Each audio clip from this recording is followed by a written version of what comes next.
নদীর ধারে মাটির একটা দোচালা ফাটা ঘরে রতন আর তার বউ থাকতো দুঃখীকে নিয়ে। নুন আনতে পান্তা ফুরোয়, তবু রতনের চোখে সবচেয়ে দামি ছিল তার বউ দুঃখী। তার ভালোবাসার কোনো অভাব ছিল না।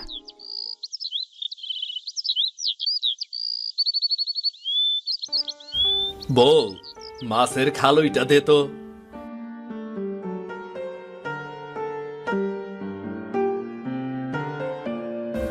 বউ, রেডিওতে শুনলাম আগামীকাল বিকাল অব্দি মহাপ্রলয় আইতাছে।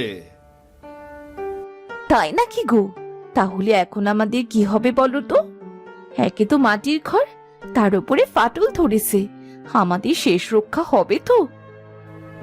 ওপরালার উপর ভরসা কর, কত ঝড় বৃষ্টিতে এই ঘরেই তো থাকছি, তাই না? ঝড় বৃষ্টি শুরু হলে যে জোয়ার আসে, আর তাতে তো এবার মনে হয় আমাদের বাড়িটা ডুবেই যাবে গো।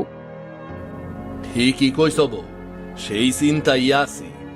ঝুমুর রেনিয়া কি এইখানে থাকা নিরাপদ হইব? আমি সন্ধ্যায় ফিরাইমু, আর আইসাই তোমার লগে বইসা একটা সিদ্ধান্ত নিমু। যাবার সময় ঝুমুরকে একটু আদর করে গেলে না? সেই তো রাতে ফিরবে। কই আমার ঝুমুর মা, কই কই? এই তো বাবা, আমি লুকিয়ে লুকিয়ে দেখছিলাম। তুমি আমাকে আদর করে না চলে গেলে আমি তোমার সাথে আর কখনো কথাই বলবো না। ওরে আমার লক্ষ্মী মাডা রে। শোনো বাবা, তুমি নদীর মাঝখান থেকে আমার জন্য মুক্তো নিয়ে আসবে।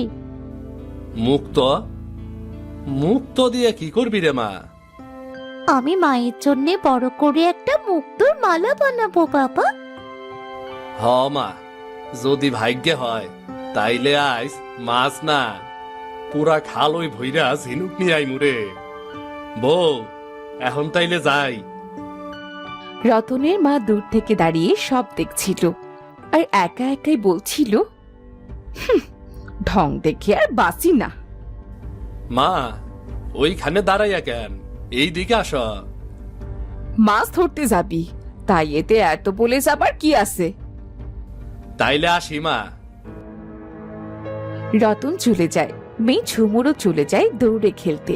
রতনের বউ দুঃখী দাঁড়িয়ে দাঁড়িয়ে ভাবে, দুঃখী নামটাই যেন তার জীবনের কাল হয়ে গেল, দুঃখ যেন তাদের জীবন থেকে নামছেই না। পাশের গ্রামে ঘরে ছাউনি দেয়া একটি ঘরে গফুর মিয়া তার মা মরা মেয়েটাকে নিয়ে থাকে। গরিবের ঘরে দুঃখ যেন নিত্যদিনের সাথী। দুঃখীর এত সুন্দর চেহারা ছিল, চেহারা দেখলেই মানুষের দুঃখ নিমেষেই চলে যেত।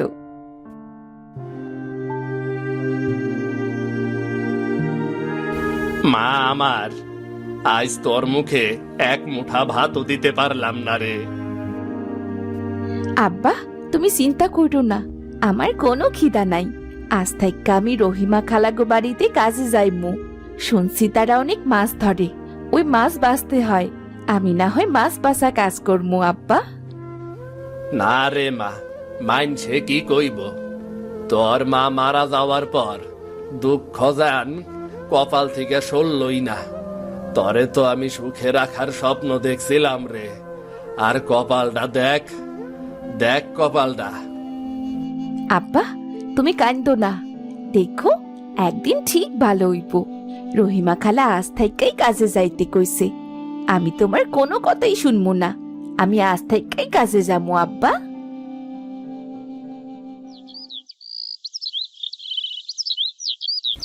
রহিমার বাড়িতে ওই দিন রতন নামে এক মাঝি আসে মাছ দিতে। দুঃখী বসে মাছ বাঁচছিল। ওই সময় রতন দুঃখীকে দেখে পছন্দ করে ফেলে। সাসি, আপনার মাইয়ারে তো আমার খুব ভালো লাগছে।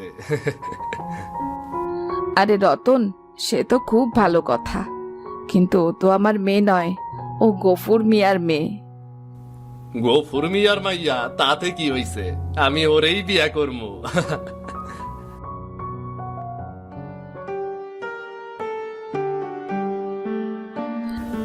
সাসা, বাড়িতে আসো নাকি? কে কেরা? তা তোমারে তো চিনলাম না বাবা। চিনবেন কেমন কইরা? আমি তো কখনোই আপনার বাড়িতে আসি নাই। তবে আজ আইছি, খালি হাতে ফিরাইয়া দেবেন না কিন্তু। আমি গরিব মানুষ বাবা, কি বা আছে যে তোমাকে ফিরিয়ে দেব? আমি আপনার মাইয়ারে বিয়া করবার চাই চাচা। বিয়া করতে চাও সে তো খুব ভালা কথা। আমার মাইয়ারে 3 বেলা ভাত দিতে পারবা তো? ওইটা নিয়া আপনি কোনো চিন্তাই করবেন না। জমিদারের ঘেরে কাজ করি তো, যা পাই তাতেই খুব ভালোভাবে চইলা যায়। মাইয়াডারে অনেক দুঃখে কষ্টে মানুষ করছি, তুমি যদি একটু ভালো রাখতে পারো এইটাতেই আমার শান্তি। এভাবেই দুঃখী এলো রতনের ঘরে, কিন্তু দুঃখ যেন নামের সাথে বসে থাকলো তার জীবন জুড়ে।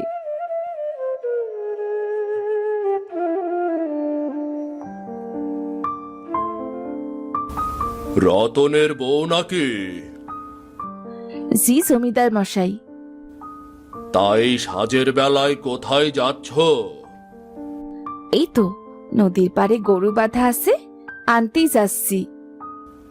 তা রতনকে দেখা যাচ্ছে না, সে কি বাড়িতে নেই নাকি?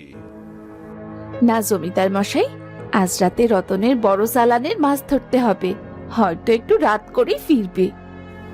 তাহলে তো ভালোই হলো, সুন্দরীর মুখখানা অনেক সময় দেখতে পারবো। তা শুধু নিজের বড় চালানের কাজই করলে হবে? আমার ঘেরেও তো অনেক দিন হলো যায় না। সন্ধ্যাবেলা একবার দেখা করতে বলো আমার সাথে, কেমন? জি জমিদার মশাই, তাহলে এখন আমি আসি, গাভী নিয়ে বাড়ি ফিরতে হবে তো। দুঃখী, তোমার এত কিসের তারা? রতন তো বাড়িতে নেই, আমার সাথে একটু গল্প করলে তাতে তো কোনো ক্ষতি নেই। বলি, তোমার জন্য না আমার অনেক মায়া হয়। জমিদার মশাই, এইসব কি বলছেন আপনি? আপনি গ্রামের সম্মানিত মানুষ, কেউ দেখলে আপনার সম্মান হানি হবে। এত সুন্দর মেয়ে তুমি, আর তুমি কি না রতনের ঘরে ঝির মতো খাটুনি খাটো। তুমি যদি চাও। ব্যাস জমিদার মশাই, আপনি আমার সাথে আর কোনো কথা ভুলবেন না। আমি এখন আসি, অনেকবার বলেছি এই ধরনের কথা আপনি আমাকে বলবেন না। ফির যদি এসব কথা বলেন, আমি কিন্তু রতনকে সব বলে দেব। রতনের বউ ছিল সুন্দরী, সব সময় জমিদার তাকে জ্বালাতন করত। রতন জমিদারের ঘেরে কাজ করে, এই জন্যেই তার বউ জমিদারকে তেমন কিছু বলতে পারত না। কিরে লালু, দড়িতে কয় পেস দিয়েছিস? হ্যাঁ, রাগ করেছিস নাকি? ওই বদমাস জমিদারের জন্য একটু দেরি হয়ে গেল।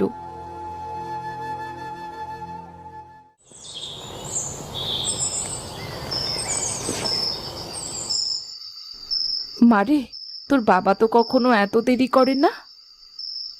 মা, বাবা তো সবসময় তাড়াতাড়ি ফিরে আসে, তবে আজ কি বাবার কোনো বিপদ হলো? সীমা, এইসব কথা বলতে হয় না। কি অলক্ষণে মেয়ে রে বাবা, বাবার নামে কেউ এসব বলে? ছেলেটা তোদের মুখে ভাত তুলতে যে না জানি কোন বিপদে পড়েছে। বৌমা, তুমি থাকো, আমি একটু নদীর পাড়ে যাই, বাতিটা নিয়ে রতনকে একটু খুঁজে আসি। ঠিক আছে মা, সেই ভালো হবে। আমি কি যাবো আপনার সাথে? না থাক, তার আর দরকার হবে নি।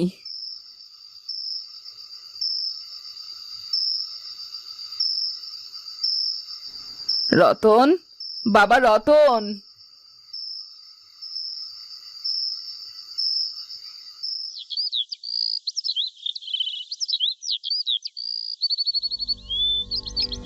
আরে আয় বউ, আর কত ঘুমাবি রে?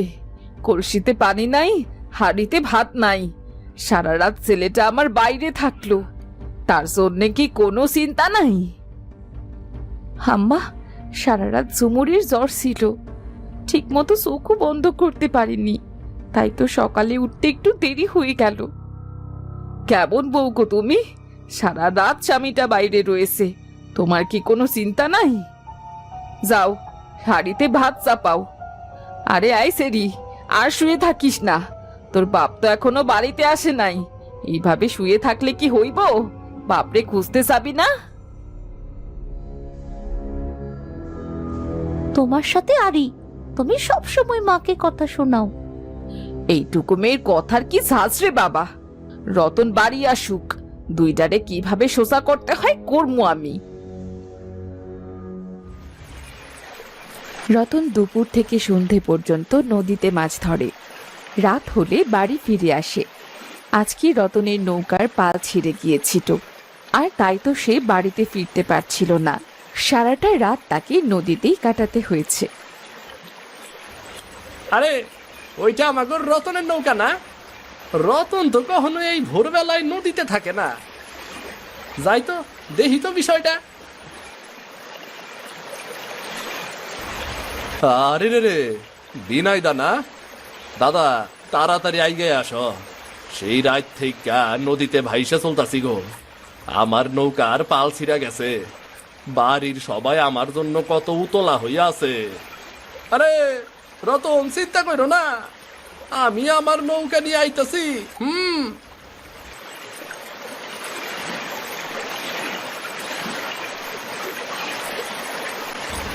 বিনয়দা, সকাল সকাল তোমারে না পাইলে আমার যে কি হইতো। সারা রাত একেবারে নদীতেই পার কইরা দিছি। শুনছি আজ সন্ধ্যায় নাকি অনেক বড় ঝড় হইব। এই জন্য আরো চিন্তায় পড়ে গেছিলাম। এই মাছ নদী থেকে সাতটায়ও তো বাড়ি ফিরতে পারতাম না। এই জন্যই তো বলে রতন, বিধাতা আমাগোর জন্য যা করে মঙ্গলের জন্যই করে। বিনয়দা, তুমি যাইতাছিলা কই? এত সকাল সকাল তো তোমারে কখনো নদীতে দেখি নাই। ওই তো আজ সন্ধ্যাবেলা ঝড় বৃষ্টি নামার কথা আছে, তো জমিদার আমারে কইছে রতন তো কাজে আসে নাই।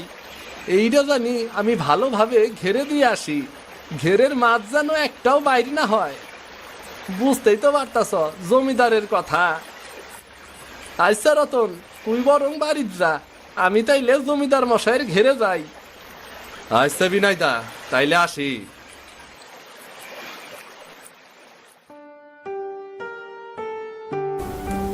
আরে কানাইদা নাকি? তা আজ তো দেখতাছি আবার জাল নিয়ে বাইর হইছ। হ্যাঁ,